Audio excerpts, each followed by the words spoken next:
कि आज का यह पर्व भारत के कोने कोने में बड़े ही धूमधाम से मना जाने वाला पर्व, हर साल की तरह, हर्षो उल्लास की तरह हम लोग मनाते हैं, एकत्रित होते हैं और देश को, इस पर्व को बड़े ही खुशी से मनाने के साथ अन्य तरह के कार्यक्रम करते हैं।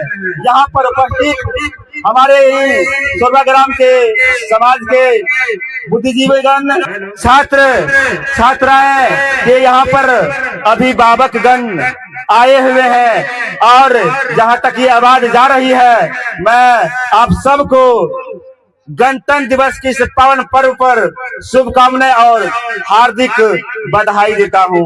और आप सब जानते हैं, इसी मंच से आपको इस पर्व के बारे में बताते हैं।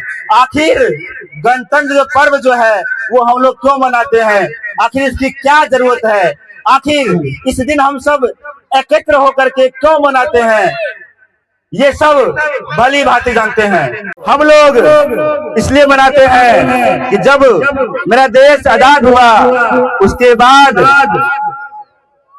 एक चिंता थी कि देश आखिर कैसे चलेगा। जैसे हमारे समाज में, हमारे गांव में, हमारे घरों में एक परिवार को चलाने के लिए एक मुखिया होता है, परिवार का मुख्य सदस्य होता है, उसी प्रकार देश को चलाने के लिए एक व्यक्ति को हम लोग चुनते हैं। शासन चलाने के लिए हम लोग मत देते हैं, वोट देते हैं और जिताते हैं और 5 साल के लिए वो इस देश को चलाते हैं। अब उस देश को चलाने के लिए ऐसी और क्या व्यवस्था होनी चाहिए, उसके लिए एक संविधान की आवश्यकता होनी चाहिए, जिस संविधान की उस किताब में हमारे आपके एकता की, समानता की, संप्रभुता की, धर्मनिरपेक्ष की, ये सब बातें लिखा होता है और उसी संविधान से ये देश चलता है। आज इस प्रांगण में जो बैठे हैं, गणतंत्र दिवस जो मना रहे हैं, ये उसी का जीता जागता उदाहरण है। ये गणतंत्र पर्व सिर्फ झंडा फहराने के नहीं, प्रसाद खाने का नहीं, ये गणतंत्र पर्व हमें संकल्प लेने का है। हमें हर गणतंत्र पर्व पर हमें कम से कम एक संकल्प लेना चाहिए और उस संकल्प को पूरा करने के लिए हमारे पास 1 साल होता है। फिर उसके बाद अगले गठन में कोई आप संकल्प लीजिए। संकल्प का मतलब सिर्फ ये नहीं होता है कि जो हमारे देश के वीर जवान बॉर्डर पर बैठे हैं, बॉर्डर पर हमारे देश की रक्षा करते हैं, आतंकवादियों को उसे खदेड़ते हैं। अगर हमारे देश पे कोई अगर आंख उठा कर भी देखे तो वो उसे आंखें निकाल लेते हैं, ये उनका काम है। लेकिन जो फौजी नहीं है, प्रशासन विभाग में नहीं है, एक आम नागरिक है, हम लोग का ड्यूटी क्या है, हम लोग का कर्तव्य क्या है? हम लोग का भी जो है इस देश में गणतंत्र पर्व के दिन जो है संकल्प लेना है।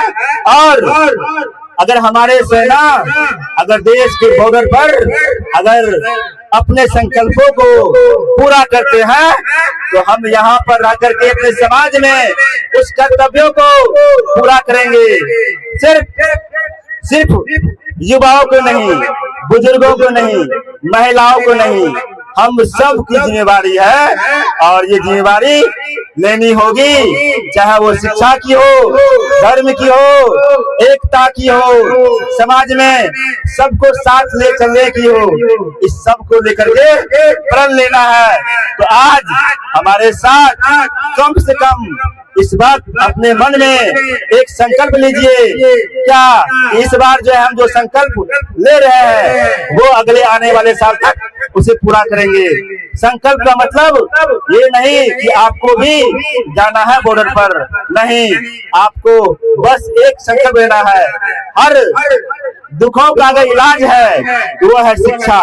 अगर शिक्षा नहीं है तो सब कुछ अधूरा है। बेटा को डॉक्टर बनाएंगे, बेटी को डॉक्टर बनाएंगे, बेटी को वैज्ञानिक बनाएंगे, बेटे को चांद भेजेंगे। उस सब के लिए जरूरत है तो शिक्षा है। हम ये नहीं कहते हैं कि सिर्फ सरस्वती विद्या मंदिर में ही आप अपने बच्चों को भेजिए। हमें खुशी तब होती है जब आपका बच्चा कहीं न कहीं पढ़ता है। जब हमारे भारत के बच्चे अगर पढ़ते दिखते हैं तो खुशी होता है, गौरव होता है। अगर नहीं पढ़ता है तो एक चिंता का विषय बना रहता है। बोलने का बहुत कुछ है, समय का अभाव है। अब मैं इस अपने वक्तव्य को विराम दूंगा और यही आप सबसे अपील करूंगा, कम से कम कुछ करिए न करिए, बच्चों को शिक्षित बनाइए जरूर।